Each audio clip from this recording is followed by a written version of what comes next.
First, you want to select your listings.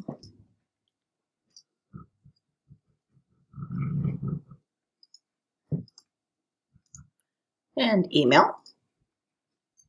You're going to want to select the PDF attachment. Those three selected. I do need to select one of my reports.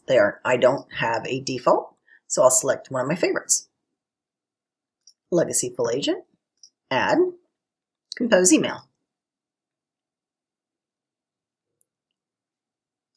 Now the only way to view this PDF is to view it now.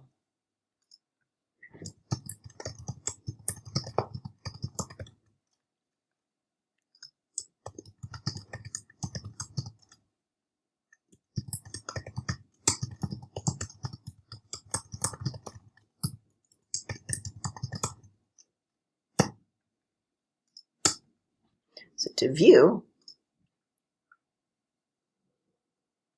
here's my first listing,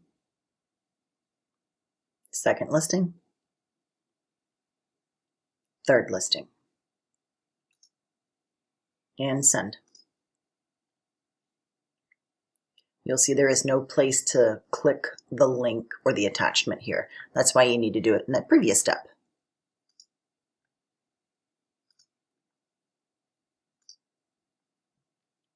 And you'll see that the attachment you cannot get here as well. So that's the only place to preview it is in that other spot.